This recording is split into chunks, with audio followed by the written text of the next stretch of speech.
کہ جس طرح سے اس ملک میں زکوٰۃ نکالا جا رہا ہے، ٹرسٹ می آن دیٹ، اس طرح سے اگر زکوٰۃ نکالتے رہے ہم تو اس ملک سے غریبی کبھی دور نہیں ہو سکتی.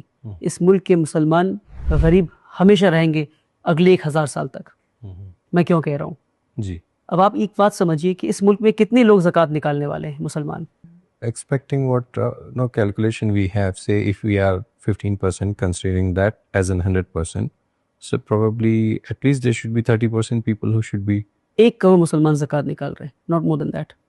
اور آن این ایوریج اگر ہم نکالیں گے کہ 1 کروڑ مسلمان کتنا زکوٰۃ نکال رہے ہیں تو ایوریج اماؤنٹ جو آئے گا وہ 1 لاکھ روپے. 1 کروڑ مسلمان زکوٰۃ نکال رہے ہیں اور 1 کروڑ ایوریج زکوٰۃ کا اماؤنٹ ہے تو ٹوٹل کتنا زکوٰۃ نکل رہا ہے؟ 1 لاکھ کروڑ. پر سننے میں کیا لگ رہا ہے آپ کو؟ 1 لاکھ کروڑ زکوٰۃ نکل رہا ہے. It's a huge amount. تو national council for applied economics and research ایک ڈیٹا ہے that 33% of the Indian Muslims are below poverty line. What is poverty line? BPL. کہ 33% مسلمان اس ملک کے 33% مسلمان اس ملک کے ان کا family monthly income is less than 2500 rupees. Less than 2500 rupees.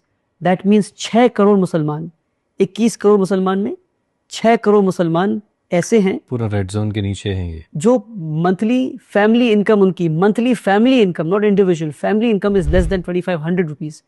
تو یہ 6 کروڑ مسلمان زکوٰۃ مستحق ہو گئے. اب جو 2500 سے 15,000 کے بیچ میں کماتے ہیں، جو ڈرائیور ہے، جو اکاؤنٹنٹ ہے جی، جو 2500 روپے سے لے کر 15,000 کے بیچ میں کما رہا ہے، کیا وہ زکوٰۃ مستحق نہیں اس ملک میں؟ اگر آپ اس کو بھی ایڈ کر لیں گے تو آپ دیکھیں گے کم سے کم 10 کروڑ مسلمان اس ملک میں زکوٰۃ مستحق ہیں. 10 کروڑ لینے والے مسلمان اور دینے والے کتنے؟ 1 کروڑ. مان لیجیے کہ 1 کروڑ دینے والے نے اگلے 1 کروڑ کو دے دیا 1 لاکھ روپے. ابھی بھی 9 کروڑ مسلمان بچ گئے جن تک زکوٰۃ کا رقم پہنچا نہیں. تو جن کو دیا 1 لاکھ دیا، اب 1 لاکھ روپے سال کا divide by 12 months 8000 rupees a month. جس کو دیا آپ نے وہ پہلے سے 50,000 1 لاکھ کے قرض میں ڈوبا ہے، وہ اس پیسے سے اس کا صرف قرض ادا ہو رہا ہے. جی. ایک غریب مسلمان پورے سال انتظار کرتا ہے کہ رمضان آئے گا، کچھ پیسے زکوٰۃ کے امیروں سے آئیں گے تو پہلے قرض چکاؤں گا. جی. یہ ہمارے ملک کا حال ہے. What I am suggesting is that the rich of this country needs to do 2 things.